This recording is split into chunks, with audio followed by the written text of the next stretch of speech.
मसीही का तमाम ये संबोधिमाल है, जैसा ही रंगो रूप है पैसा ही माल है।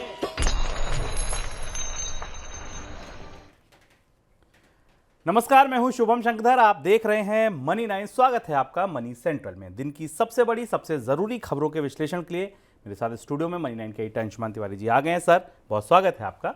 अंशुमान जी से चर्चा शुरू की जाए उससे पहले आपको बता दें आज कौन सी बड़ी खबरें शामिल हैं हमारे शो में।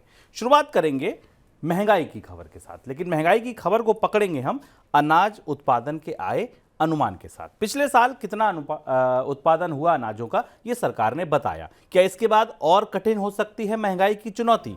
ये हमारी पहली खबर होगी। विदेश में लेन देन करने वालों की होगी निगरानी। जी हां, 50,000 रुपए से ज्यादा भेजते हैं या मंगाते हैं तो आपकी निगरानी सरकार करेगी। सरकार ने कैसे पकड़ी करोड़ों की टैक्स चोरी? जीएसटी की टैक्स चोरी पकड़ी गई है।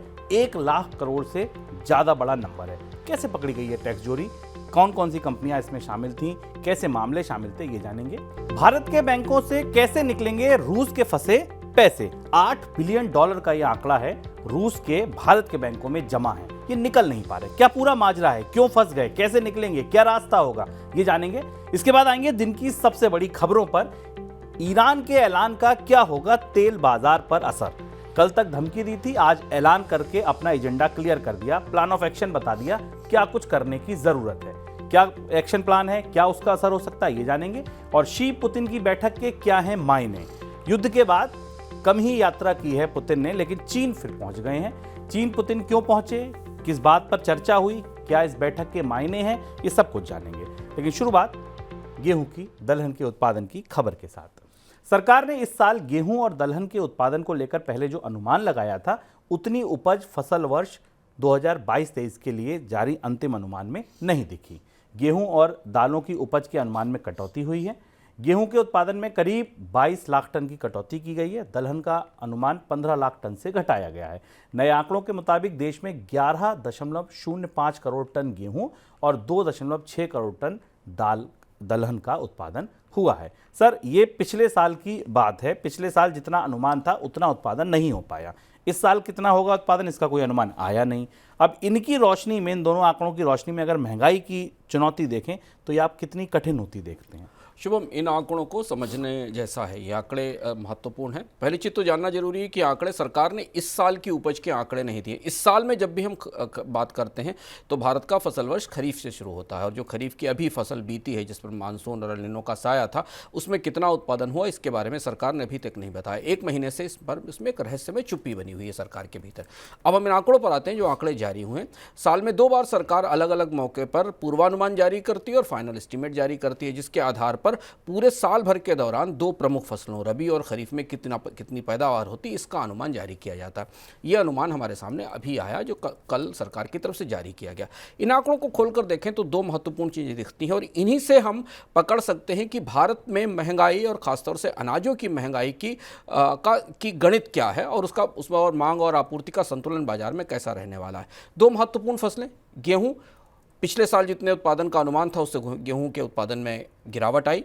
उसका असर हमने बार बार चर्चा भी की है। इस साल गर्मियां पहले आ गई थी, सरकार ने गेहूं की अतिरिक्त खरीद करने की कोशिश की थी, पर गेहूं की आपूर्ति नहीं बढ़ी, भारत में उत्पादन में कमी हुई। नतीजा आपके सामने है। 2800 रुपये क्विंटल गेहूं बाजार में इस समय है, मौजूद है। आयात की नौबत जैसी स्थिति है।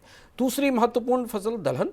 पिछले साल से लेकर अभी तक दलहनों की, दालों की, पल्सेस की सप्लाई ठीक नहीं हो पाई। महंगाई हमें लगातार उसमें दिखाई दे रही है। अब इस पृष्ठभूमि में जब खरीफ की फसल की बुवाई शुरू हुई और अब खरीफ की फसल के आंकड़े आएंगे तो ये बात समझने जैसी है स्पष्ट रूप से कि भारतीय बाजार में अनाज की मांग और आपूर्ति में एक बड़ा गैप पिछले साल से मौजूद है, और बाजार उसको सेंस कर रहा है, बाजार उसे समझ रहा है। और इसीलिए इस बार किसानों ने अपना गेहूँ सरकार को नहीं बेचा। तमाम कोशिशों के बाद, आयात के बाद भी दालों की कीमतें कम नहीं हुई, और इनकी बेस पर, इस मांग और आपूर्ति में कमी के बेस पर अब अगले साल के यानी इस वित्त वर्ष के प्रोजेक्शन होना शुरू होंगे, जिसमें कि खरीफ के आंकड़े भी सरकार ने नहीं दिए हैं। इसलिए अनाज की महंगाई या खाद्य महंगाई जो पिछले लगभग 16-17 महीनों से हमारा पीछा कर रही है, वो अगले 6-7 महीनों तक और पीछा करती रहेगी।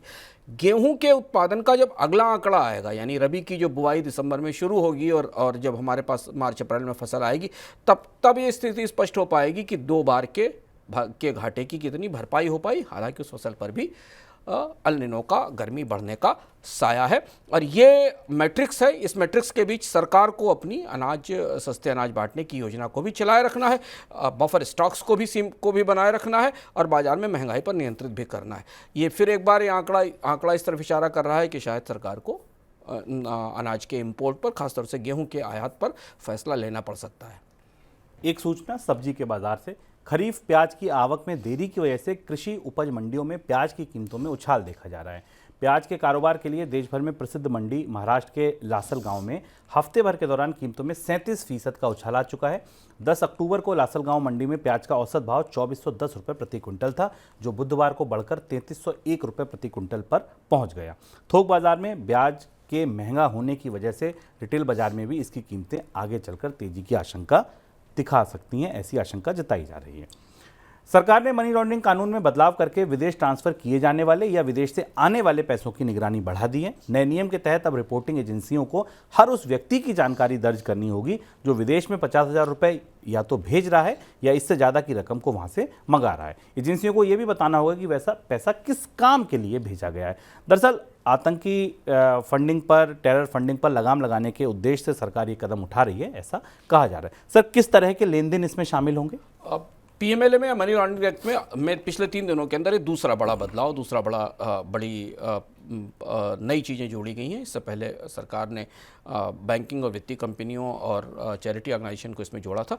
ये थोड़ा ज़्यादा बड़ा बदलाव है। सिर्फ 50,000 रुपये बहुत छोटी रकम है। अगर आप इस हिसाब से देखें तो 50,000 रुपये से ऊपर के ट्रांजैक्शन, अगर विदेशी मुद्रा के हिसाब से आप देखें तो $400-500 के आसपास के ट्रांजैक्शन भी अब पीएमएलए के तहत आएंगे। सरकारें निगरानी तो करती हैं, क्योंकि विदेश में किए जाने वाले ट्रांजैक्शन अगर वैध चैनलों से जा रहे हैं तो बैंक को, आरबीआई को, सबको पता रहते हैं। लेकिन मनी लॉन्ड्रिंग के तहत इनकी निगरानी होना थोड़ी दूसरी बात है और अलग स्तर की बात है। और इसमें जो रिपोर्टिंग एजेंसी है, रिपोर्टिंग एजेंसी मतलब बैंक्स, रिपोर्टिंग एजेंसी मतलब जो फॉरेन एक्सचेंज ट्रेडर है, डीलर्स हैं जिनके जरिए ट्रांजैक्शंस होते हैं, रिपोर्टिंग एजेंसी वो जो ऑनलाइन ऑनलाइन ट्रांसफ़र कराती हैं, इन्हें अब पीएमएलए के नियमों के तहत एक खास किस्म की निगरानी इस ट्रांजैक्शन पर रखनी होगी। वो निगरानी क्या होगी?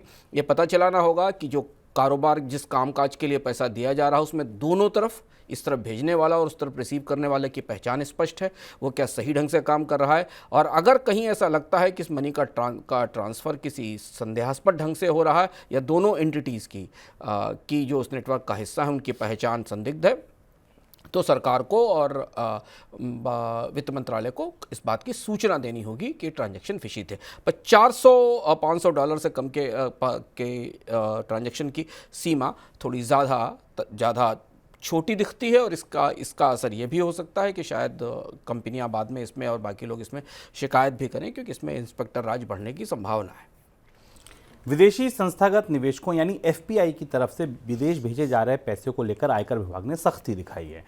पैसा भेजे जाने को लेकर कई एफपीआई को टैक्स नोटिस भेजा गया है। पहले भी एफपीआई को आयकर विभाग की तरफ से इस तरीके के नोटिस भेजे जाते थे, लेकिन इस बार नोटिस भेजे जाने की संख्या बहुत ज़्यादा है। इस बार आयकर विभाग ने एफपीआई से उनकी पूरी केवाईसी जानकारी, कंपनियों में उनके निवेश की जानकारी, विदेश भेजे जाने वाले पैसे की जानकारी मांगी है। क्या शक है आयकर विभाग को? सर, एक तो इधर भारत के शेयर बाजार में बहुत तेजी से बिकवाली हो रही है और विदेशी निवेशक अपना पैसा निकाल रहे हैं, आपको पता है। इससे ऊपर ये हुआ कि आयकर विभाग ने निवेशकों को नोटिस भेजने शुरू कर दिए। भारत से जो रेमिटेंस हो रहा है, जो पैसा बाहर निकाला जा रहा है, भेजा जा रहा है, उसमें आयकर विभाग को 2 तरीके के शक हैं। एक तो शक ये है कि डिविडेंड इनकम और कैपिटल गेंस के बीच में सही हिसाब नहीं किया गया। इसमें खासतौर से सिंगापुर से जुड़े हुए जो विदेशी निवेशक है, वहाँ की जो फर्म्स हैं, उन पर ज़्यादा गहरी निगरानी दिखाई दे रही है। ये माना जा रहा है कि टैक्स बचाने के लिए पैसा मॉरिशस या किसी टैक्स हेवन के थ्रू रूट हो रहा है। और जब आप किसी टैक्स हेवन के थ्रू या डबल टैक्स अवॉइडेंस ट्रीटी वाले किसी देश के दायरे से जाते हैं तो टैक्स में बचत होती है। तो माना जा रहा है कि सिंगापुर के निवेशक या दुनिया के कुछ निवेशक जो बाजार से पैसा निकाल रहे हैं, उसे टैक्स बचाने के लिए दूसरे रास्तों से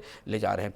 एफपीआईज को भारत में कैपिटल गेंस भी पे करना पड़ता है और अगर वो डिविडेंड इनकम ले जाते हैं तो उस पर भी टैक्स देना पड़ता है। इन दोनों मामलों में अब एफपीआईज के सेंटीमेंट को पर इसका असर पड़ेगा, ऐसा दिखता है, क्योंकि इनकम टैक्स डिपार्टमेंट ने कई सारे नोटिस भेजे हैं और दुनिया में अलग अलग जगहों पर जो मौजूद एफपीआईज हैं उनके दफ्तरों को ये नोटिस मिले हैं और इसके साथ उनसे केवाईसी के मामले में और भी विस्तृत जानकारियां मांगी गई हैं।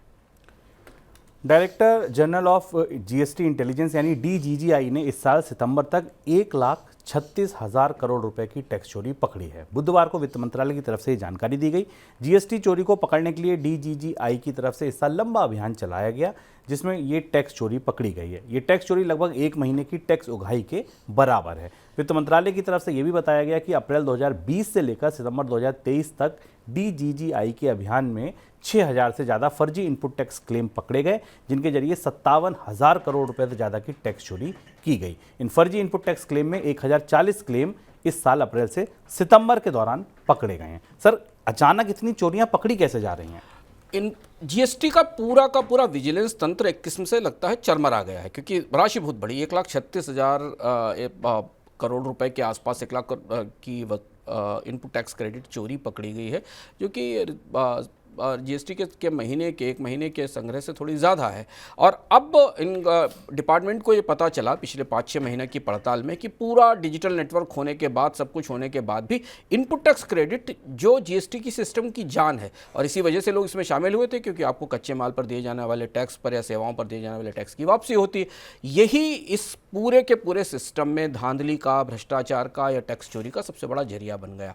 बड़े बड़े नेटवर्क सिंडिकेट खोले गए, पकड़े गए, जिनमें लोगों ने के नाम से, उनके आधार पर, उनके पैन पर कंपनियां बनाई गई, जो कंपनियां विशुद्ध रूप से इनपुट टैक्स क्रेडिट का ही काम करती थी, किसी के लिए खरीद करती थी और उस पर टैक्स क्रेडिट क्लेम करती थी और वसूली करती थी। इसने अंदर खाने जीएसटी के सिस्टम के भीतर काफ़ी कुछ कॉन्फिडेंस हिला दिया है जीएसटी के सिस्टम के भीतर, कि इतने बड़े पैमाने पर अगर लोगों ने फर्म बनाकर केवल जीएसटी में इनपुट टैक्स क्रेडिट की ही चोरी की है, तो सिस्टम कैसे चलाया जाएगा। और इसलिए सख्ती का नतीजा है कि सीरीज ऑफ नोटिसेस सब कंपनियों को भेजे जा रहे हैं।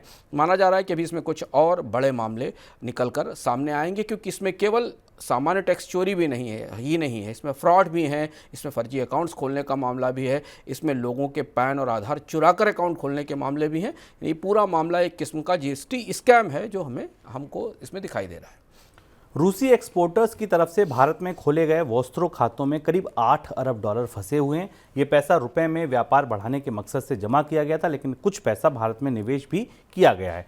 रुपए में पेमेंट नहीं होने की वजह से अधिकतर पैसा वोस्त्रो खातों में ऐसे ही पड़ा हुआ है। क्या पूरा माजरा है सर, और सरकार कोई रास्ता निकाल क्यों नहीं पा रही इस पैसे को पहुंचाने का? ये रूस से खरीदा गया तेल रूस के गले में भी फंस गया और भारत के गले में भी फंस गया है।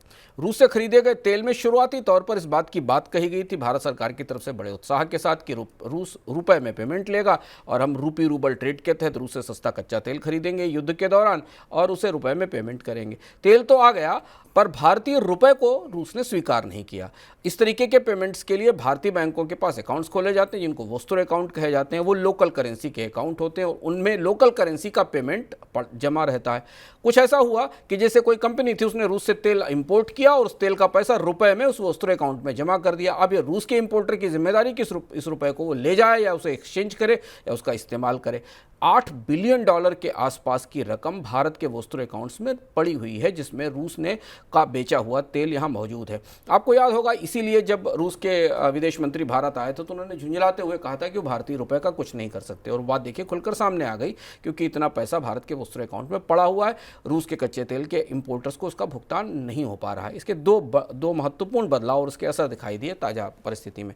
पहली चीज़ तो ये कि पैसा भारत में पड़ा हुआ था, तो इसका कुछ निवेश भारतीय बांडों में हुआ, ट्रेजरीज में हुआ, ट्रेजरी बिल्स में किया गया, लेकिन इससे आयातकों की समस्या का समाधान नहीं हुआ। जो इंपोर्टर्स जिन्होंने तेल बेचा था उन्हें इसका कोई लाभ नहीं मिला, उनका पैसा इसमें फंसा हुआ था। दूसरा ये कि दूसरी बड़ी बात ये कि इस पूरे मामले के बाद अब रूस से जो तेल आ रहा है उसमें ये खबर है कि रूस के इंपोर्टर्स इस मामले से नसीहत लेकर युआन और दिरहम में पेमेंट मांग रहे हैं। सरकार इस बात को लेकर दबाव में है कि कुछ भारतीय कंपनियों ने ऐसा कहा जा रहा है, बताया जा रहा है कि चाइनीज़ युआन में भी पेमेंट किया है, भुगतान किया है रूस से आने वाले कच्चे तेल का। मामला पेचीदा है। रिजर्व बैंक के पास अभी फिलहाल इसका कोई विकल्प नहीं है, क्योंकि ये जो वोस्त्रो अकाउंट में पड़ा हुआ पैसा है दरअसल रूस के इंपोर्टर्स का और उन्हें दिया जाना है, क्योंकि उन्होंने भारत को माल बेचा है। मामला थोड़ा सा उलझा हुआ है और दोनों देश की सरकारों और बैंकों के बीच से हल किया जाना है। नेशनल इंफ्रास्ट्रक्चर इन्वेस्टमेंट फंड यानी NIIF अपने पोर्टफोलियो से 5 हाईवे प्रोजेक्ट की बिक्री कर सकता है। 10,000 करोड़ रुपए में ये प्रोजेक्ट बेचे जा सकते हैं। इसके लिए JP मॉर्गन को नियुक्त किया गया है बिक्री का प्रोसेस पूरा करने के लिए। पिछले साल ही NIIF ने टेक ओवर किया था। कुछ प्रोजेक्ट्स ऐसे भी हैं इसमें शामिल। सर, क्यों बेचे जा रहे हैं, कौन से प्रोजेक्ट हैं ये? नेशनल इन्वेस्टमेंट इंफ्रास्ट्रक्चर फंड बनाया गया था सरकारी परियोजनाओं के या सरकारी प्रोजेक्ट्स की मार्केट में बिक्री के लिए। इस तरीके का फंड है। ये बनी हुई सड़कें जो NHAI ने बनाई हैं उन्हें बेचने की तैयारी है। हम आपको बार बार बताते चले आ रहे हैं कि NHAI को पैसे की ज़रूरत है, कर्ज में डूबा हुआ ऑर्गेनाइजेशन है, टोल की दरें बढ़ा रहा है। सड़कें बेचकर ही NHAI को अपना काम चलाने का रास्ते के लिए संसाधन मिल पाएंगे, कर्ज चुकाने के लिए संसाधन मिल पाएंगे। तो हर तरह से NHAI की तरफ से सड़कें बेचने की कोशिश की जा रही।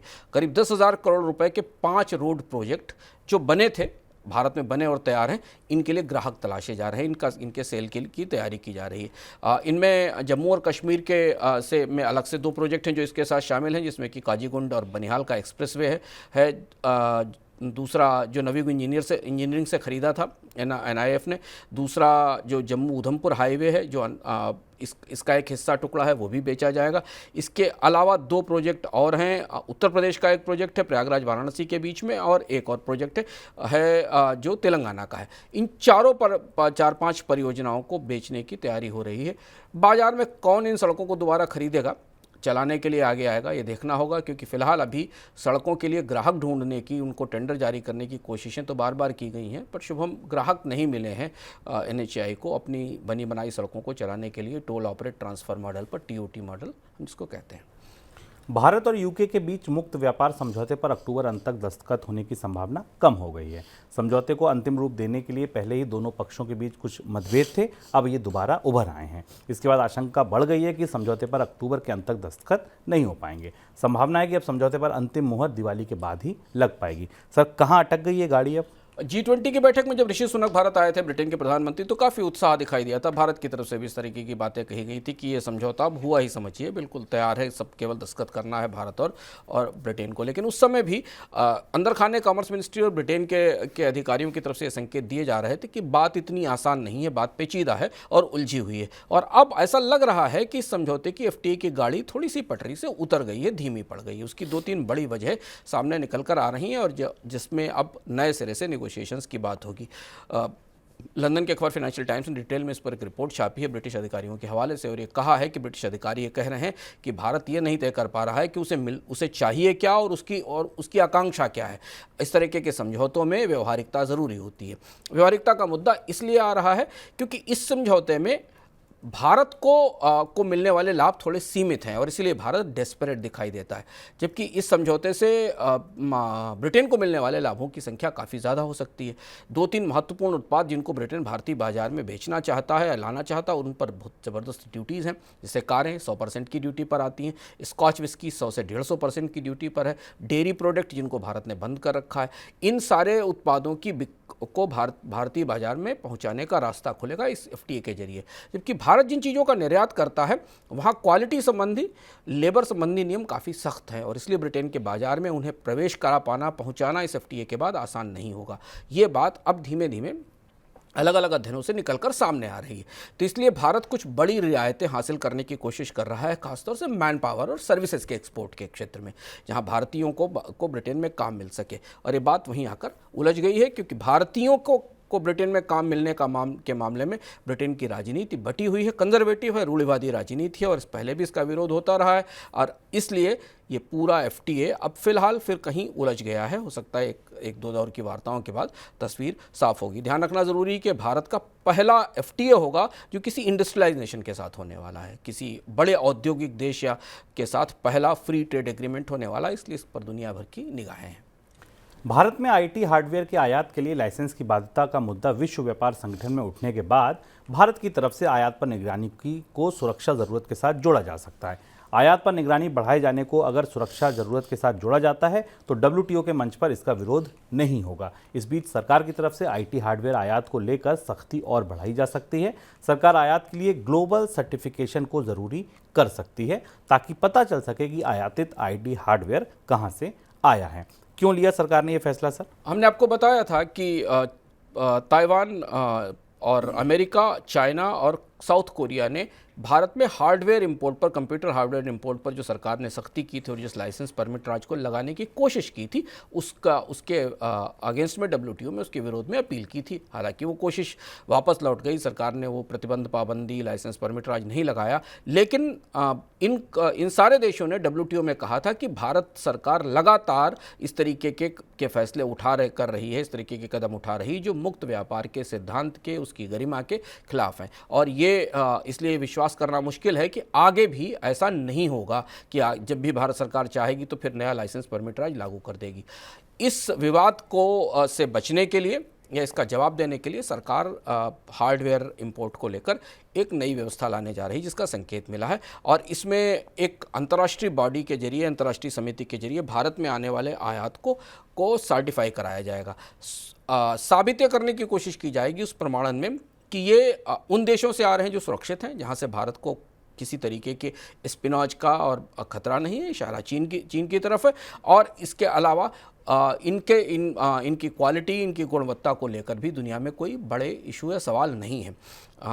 भारत का मानना है WTO में कि अगर इस शर्त के साथ वो सामने जाएगा तो शायद US, साउथ कोरिया, ताइवान के जैसे देशों को भी इस पर बहुत ज़्यादा आपत्ति नहीं होगी, क्योंकि ये एक सामान्य प्रक्रिया है सर्टिफिकेशन की जो पूरी दुनिया से होगी, और वो सर्टिफिकेशन दिखाकर कंपनियां भारत में हार्डवेयर का इंपोर्ट कर सकेंगी। WTO में इन देशों की क्या प्रतिक्रिया होगी, ये इसका अभी इंतज़ार है। FMCG कंपनी डाबर की 3 विदेशी इकाइयों पर अमेरिका और कनाडा में मुकदमा हुआ है। डाबर की तीनों इकाइयों में प्रोडक्ट इस्तेमाल करने वाले कुछ ग्राहकों ने आरोप लगाया है कि कंपनी के प्रोडक्ट में कई ऐसे केमिकल शामिल हैं जिनसे कैंसर होने का खतरा है। दूसरी, स्वास्थ्य संबंधी दिक्कतें भी आ सकती हैं। तीनों कंपनियों के खिलाफ अमेरिका की स्टेट और फेडरल कोर्ट में मुकदमा दर्ज किया गया है। सर, कितनी गहरी हो सकती है ये मुश्किल डाबर के लिए?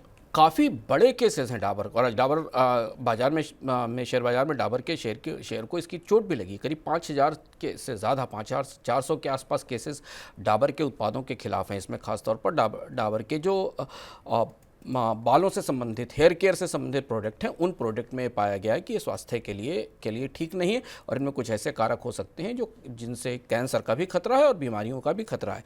डाबर की 3 सब्सिडीरीज़ हैं और तीनों सब्सिडीरीज़ इसकी चपेट में आई हैं। एक नमस्ते लैबोरेटरीज LLC, दूसरी डर्मोविवा स्किन एसेंशियल और तीसरी डाबर इंटरनेशनल।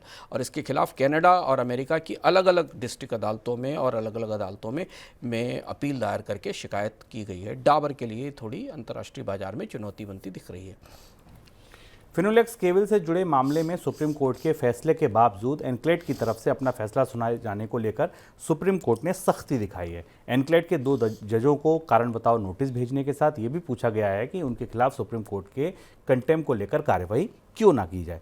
सर, क्यों इतनी नाराज़गी? भारत के 2 रेगुलेटर, एनक्लेट और देश का सबसे बड़ा रेगुलेटर या जो न्यायिक संस्था सुप्रीम कोर्ट, वो आपस में एक दूसरे से टकरा रहे हैं। मामला थोड़ा दिलचस्प है। मामला ये है कि सुप्रीम कोर्ट ने अपने पिछले ऑर्डर में 13 अक्टूबर को ये कहा था फिनोलेक्स केबल के मामले में कि इस मामले पर जो मौजूदा बेंच है एनक्लेट की, NCLAT की, वो अपना फैसला नहीं सुनाएगी, बल्कि इस मामले की सुनवाई NCLT के चेयरमैन अशोक भूषण की कोर्ट में होगी। लेकिन इसके बाद भी दो सदस्यों ने, इस बोर्ड के 2 सदस्यों ने, जिनमें एक का नाम एक जुडिशियल सदस्य है और एक टेक्निकल सदस्य हैं, इन दोनों सदस्यों ने फैसला सुना दिया। और ये सूचना जब कोर्ट को कल मिली, सुप्रीम कोर्ट को, तो सुप्रीम कोर्ट ने इससे अपने आदेश की अवमानना या उल्लंघन माना है और उसके खिलाफ सुप्रीम कोर्ट ने नोटिस जारी किया है, बल्कि काफ़ी तीखी टिप्पणियां की हैं NCLT के कामकाज पर। आगे बढ़ते हैं दिन की सबसे बड़ी खबरों की तरफ।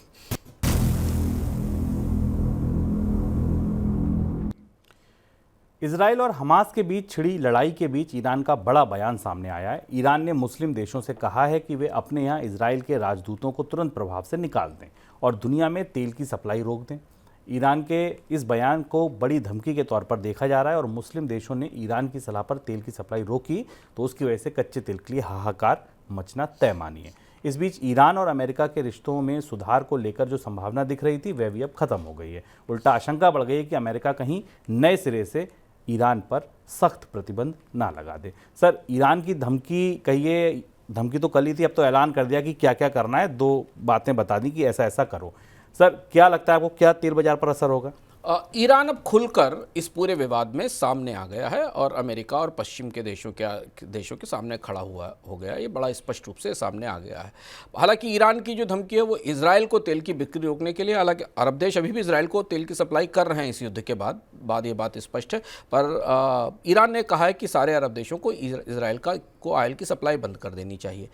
1970 में लगभग अरब देशों ने ऐसा ही किया था जब उन्होंने अमेरिका को भी तेल की सप्लाई बंद कर दी थी। हमने आपको बताया कि अब अमेरिका की तेल की सप्लाई बंद करने का कोई मतलब नहीं, क्योंकि अमेरिका कच्चे तेल के उत्पादन में आत्मनिर्भर भी हो गया है और निर्यात भी करने लगा है। यूरोप इस पूरे मामले में फंस गया है। लेकिन कच्चे तेल के बाजार में ईरान की इस धमकी के बाद काफ़ी सनसनी दिखाई दी, क्योंकि अगर किसी भी देश को सामूहिक रूप से मिलकर कच्चे तेल की आपूर्ति रोकी जाती है, बंद की जाती है, तो तेल बाजार के सेंटिमेंट पर, उसकी अंतर्धारणा पर उसका गहरा असर पड़ता है। वैसे भी ब्रेंट क्रूड पर वार प्रीमियम लग चुका है, यानी युद्ध बढ़ने की आशंका के आधार पर उसकी कीमतें बढ़ना शुरू हो रही हैं। लेकिन ईरान ने अब ये पेशबंदी शुरू कर दी है, जिस पेशबंदी में वो इजराइल को अरब देशों का नेतृत्व करते हुए इजराइल को सीधा जवाब देने की तैयारी कर रहा है।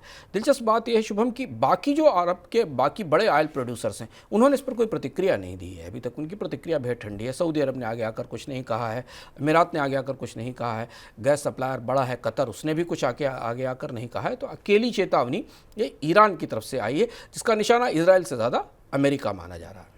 सर, अगर फिर ये ऐसा कुछ हुआ, अगर कोई आगे आया, तो अमेरिका की अगली रणनीति क्या होगी? अमेरिका, जैसा हम लोगों ने कल चर्चा की थी कि अमेरिका ने आज सुबह इजराइल पर अपने प्रतिबंधों में थोड़ी सख्ती करने का संकेत दिया। खासतौर से डिफेंस से रिलेटेड कुछ मामलों पे नए प्रतिबंध लगा दिए गए। इस बात की संभावना है कि इजराइल पर के इस पूरे मामले में ईरान की जो भूमिका है उसे ध्यान में रखते हुए अमेरिका कुछ और प्रतिबंध लगा सकता है, जिससे कि ईरान के कच्चे तेल की बिक्री बाजार में रोकी जा सके और जिससे आर्थिक संकट पैदा होगा ईरान के लिए। इस पूरे मामले में यूरोप थोड़ा उलझ गया है, क्योंकि अमेरिका तो अब तेल में आत्मनिर्भर है, पर यूरोप के लिए अमेरिका और अरब, इन दोनों बाजारों पर तेल की बड़ी निर्भरता है। और ख़ास तौर पर यह ध्यान रखना ज़रूरी है कि रशिया के और यूक्रेन के युद्ध के बाद और रूस से तेल की और गैस की सप्लाई पूरी तरह बंद किए जाने के बाद यूरोपियन देशों की जो ऊर्जा ज़रूरतें हैं उनके लिए मध्य पूर्व पर बहुत बड़े पैमाने पर निर्भर है।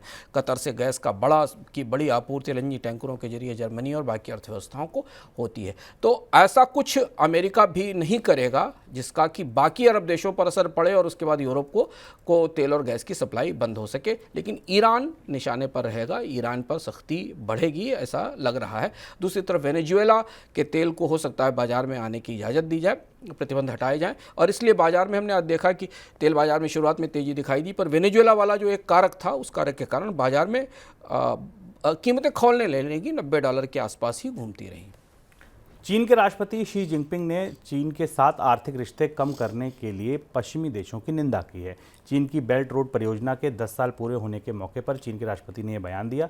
इस बेल्ट रोड परियोजना के 10 साल पूरे होने के कार्यक्रम के दौरान रूस के राष्ट्रपति पुतिन ने भी भाग लिया। इस कार्यक्रम में पुतिन के अलावा दुनिया के करीब 120 देशों के प्रतिनिधि भी शामिल हुए। सर, ये कितना महत्वपूर्ण है ऐसे मौके पर पुतिन का वहाँ पहुँचना? एक तरफ खाड़ी में युद्ध चल रहा था, दूसरी तरफ चीन ने बीजिंग में अपने बेल्ट एंड रोड इनिशिएटिव के जो सदस्य देश हैं, यानी जो इस परियोजना का हिस्सा हैं, इस परियोजना में इंफ्रास्ट्रक्चर डेवलपमेंट के लिए चीन की तरफ से जिन्हें सहायता दी जाती, इन 130 देशों के प्रमुखों को, उनके हेड ऑफ द स्टेट्स को और अधिकारियों को बुलाया था।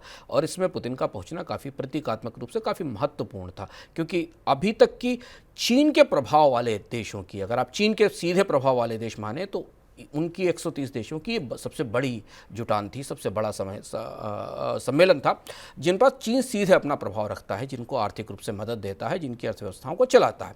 इन देश और ये देश बीजिंग में बेल्ट एंड रोड इनिशिएटिव के 10 साल पूरे होने के मौके पर शामिल हुए थे। इन देशों के साथ एकजुटता दिखाते हुए चीन ने कई तरीके के संकेत ग्लोबल मार्केट्स को और ग्लोबल डिप्लोमेसी को और स्ट्रेटजी को देने की बात की। पुतिन का वहाँ जाना इसलिए सिग्निफिकेंट था क्योंकि अभी इसी साल शी जिनपिंग मॉस्को की यात्रा कर चुके हैं, जहां पुतिन और शी जिनपिंग के बीच, यानी रूस और चीन के बीच काफ़ी गहरे आर्थिक समझौते हुए, जिनमें कि युआन करेंसी को एक बड़ी महत्वपूर्ण भूमिका दी गई रूस की पूरी अर्थव्यवस्था में, जो कि प्रतिबंधों के दायरे में है। तो एक तरफ हम देख रहे थे कि मध्य पूर्व में शांति की युद्ध को सीमित करने की या मध्य पूर्व में तनाव को कम करने की कोशिश चल रही है, दूसरी तरफ पुतिन और शी जिनपिंग मिलकर एक नए मजबूत गठजोड़ की तैयारी कर रहे हैं। इसको ये भी माना जाए कि अब रूस भी इस बेल्ट रोड प्रोजेक्ट के साथ हैं। जाने का मतलब तो यही था कि बेल्ट रोड इनिशिएटिव के सम्मेलन में पुतिन का पहुंचना इस बात का भी संकेत है कि बेल्ट रोड इनिशिएटिव को लेकर रूस उनके साथ खड़ा हुआ है। और बेल्ट रोड इनिशिएटिव चूंकि सेंट्रल एशिया के बहुत सारे देशों को भी इन्फ्लुएंस करता है, जिन देशों में रूस का भी इन्फ्लुएंस रहा है, तो बेल्ट रोड इनिशिएटिव या जो उनकी जो विशाल परियोजना है वो उसमें परोक्ष रूप से अब रूस चीन के साथ खड़ा दिखाई दे रहा है दुनिया के मंचों पर। चीन की दिग्गज प्रॉपर्टी कंपनी कंट्री गार्डन पर डिफॉल्ट का खतरा मंडरा रहा है। आशंका है कि कंपनी विदेशी कर्ज की अदायगी में डिफॉल्ट कर सकती है। कंपनी के लिए बॉन्ड पेमेंट की तारीख नज़दीक आ रही है और आशंका है कि तय अवधि पर कंपनी बॉन्ड पेमेंट नहीं कर पाई। ऐसा हुआ तो एवरग्रांडे के बाद ये चीन की दूसरी बड़ी कंपनी होगी जो कर्ज का डिफॉल्ट करेगी। कंट्री गार्डन चीन की रियल एस्टेट की सबसे बड़ी कंपनी है। कितना गहरा होने वाला है सर? कंट्री गार्डन के डिफॉल्ट पर बहुत सारे लोगों की नज़र है और यही वजह है कि चीन की अर्थव्यवस्था में जो इस तिमाही में जो थोड़े सुधार के संकेत मिले उनको लेकर बहुत ज़्यादा उत्साह नहीं दिखाया गया, क्योंकि चीन के प्रॉपर्टी मार्केट में ऐसा लगता है कि कई बड़ी कंपनियां मुश्किल में फंसी हैं और फट रही हैं। कंट्री गार्डन को इस साल पहले 6 महीनों में करीब $6.7 बिलियन का 6.7 बिलियन का लॉस हुआ है। एक छोटा सा हिस्सा उसने डिफ़ॉल्ट भी कर लिया है। और अगर कंट्री गार्डन डिफ़ॉल्ट करता है तो ये चीन के प्रॉपर्टी बाजार के लिए, बैंकों के लिए और ग्लोबल बैंकिंग सिस्टम के लिए बड़ा झटका होने वाला है। और चूंकि चीन का प्रॉपर्टी मार्केट वहाँ के जीडीपी में काफ़ी बड़ा हिस्सा रखता है, कंट्री गार्डन के साथ और भी डेवलपर जुड़े हुए हैं, तो ये माना जा रहा है कि एक सीरीज़ ऑफ डिफ़ॉल्ट यहाँ से शुरू हो सकती है। ये घटनाक्रम आने वाले दिनों में और ज़्यादा खुलकर सामने आएगा। हालांकि चीन की सरकार ने पिछले 5-6 महीनों में प्रॉपर्टी सेक्टर को कई तरीके की मदद दी है, बेल आउट दिए हैं, बैंकों से आगे मदद करने के लिए कहा है, लेकिन डेट डिफ़ॉल्ट नहीं रोके जा पा रहे हैं। कर्ज के डिफ़ॉल्ट आ रहे हैं और बढ़ रहे हैं, ये इस घटनाक्रम से दिखाई देता है। आगे बढ़ते हैं मनी सेंट्रल झटपट की ओर।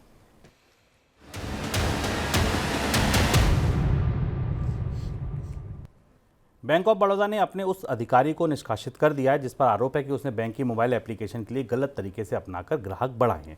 इस आरोप की वजह से रिजर्व बैंक ने बैंक ऑफ बड़ौदा पर जुर्माना भी लगाया था। बैंक ऑफ बड़ौदा पर जुर्माना लगने के बाद बैंक की ओर से ये कार्रवाई की गई है। एयर इंडिया की तरफ से भविष्य में उड़ान सेवाओं में तेजी से विस्तार होने की संभावना है। एयर इंडिया समूह को अगले साल दिसंबर तक हर 6 दिन में एक हवाई जहाज अपने बेड़े में जोड़ना होगा। इस वजह से एयर इंडिया एक्सप्रेस, विस्तारा और AIX के बेड़ों में विमानों की संख्या बढ़ेगी और उनकी उड़ानों में बढ़ोतरी हो सकती है। अमेरिकी उद्योगपति एलन मस्क ने यूरोप में अपनी सोशल मीडिया कंपनी एक्स की सेवाओं को बंद करने का ऐलान किया है। उम्मीद यह है कि यूरोपियन यूनियन में इंटरनेट प्लेटफॉर्म को लेकर नए नियमों के बाद एलन मस्क यूरोप में एक्स की सेवाएं बंद कर सकते हैं, ऐसा वो विचार कर रहे हैं। अगस्त में ही यूरोपियन यूनियन ने नया डिजिटल सर्विस एक्ट लागू किया है। इसके बाद एलन मस्क ये कदम उठा सकते हैं। कंपनियों के बोर्ड में महिलाओं की भागीदारी को बढ़ाने के लिए 10 साल पहले आए कानून का असर दिखने लगा है। निफ्टी 500 की कंपनियों में बोर्ड में अब करीब 20% भागीदारी महिलाओं की हो चुकी है। कई कंपनियां तो ऐसी हैं जिनके बोर्ड में महिलाओं की भागीदारी 50% से ज़्यादा है। हालांकि कुछ कंपनियों के बोर्ड में महिलाओं की भागीदारी 5 से 7% तक सीमित है। 10 साल पहले कंपनी कानून में बदलाव करके सुनिश्चित किया गया था कि कंपनी के बोर्ड में कम से कम एक महिला होना ज़रूरी है। अमेरिका की दिग्गज ऑटो कंपनी फोर्ड मोटर्स में चल रही हड़ताल को देखते हुए कंपनी ने उन कर्मचारियों को नौकरी से निकाल दिया है जो हड़ताल में शामिल हो रहे हैं। कंपनी ने हाल में 500 और कर्मचारियों को नौकरी से निकाला है और जब से हड़ताल शुरू हुई है तब से अब तक कंपनी 2500 से ज़्यादा लोगों को नौकरी से निकाल चुकी है। सर, कोई टिप्पणी आपकी? अमेरिका में ऑटोमोबाइल स्ट्राइक सबसे बड़ी चुनौती बन गई है अमेरिका की राजनीति के लिए और सरकार के लिए। 1 महीना पूरा होने जा रहा है, 1 महीने से ज़्यादा समय बीत गया है। अमेरिका की तीनों बड़ी कंपनियों के कर्मचारी, फोर्ड, स्टेलेंटिस और जनरल मोटर्स के कर्मचारी स्ट्राइक पर, हड़ताल पर है और अब वेतन बढ़ाने की बातचीत सफल न होने के कारण कंपनियों की छटनी और निकासी की नौबत भी आ गई। माना जा रहा है कि ये लेबर आंदोलन अमेरिका के लिए आने वाले समय में बड़ी चुनौती बनेगा, क्योंकि बेहद ताकतवर यूनियन है यूनाइटेड ऑटो वर्कर्स की। और सिर्फ अमेरिका ही नहीं, पूरी दुनिया में श्रम आंदोलनों की नई बाढ़ आई हुई है। इस बार के इकोनॉमी का हम विस्तार से आपसे बात करेंगे कि आखिर ऐसा क्या हो रहा है, जबकि पूंजीवाद है, ग्लोबलाइजेशन है, IT सेक्टर में सर्विसेज सेक्टर का विस्तार हुआ है, उसके बाद भी अचानक ऐसा क्या हुआ कि 2022 और 2023 में पूरी दुनिया के अलग अलग हिस्सों में ट्रेड यूनियन मूवमेंट, हड़तालें और कामबंदी तेज़ी से बढ़ने लगी और अमेरिका के भीतर उसका सबसे बड़ा प्रकोप दिखाई दे रहा है। इस बार के इकोनॉमिक में हम विस्तार से बात करेंगे। रविवार को देखना ना भूलिएगा मनी 9 के सुपर ऐप पर। तो ये था हमारा आज का मनी सेंट्रल। कल फिर आएंगे नए संस्करण के साथ, तब तक के लिए दीजिए इजाज़त। नमस्कार।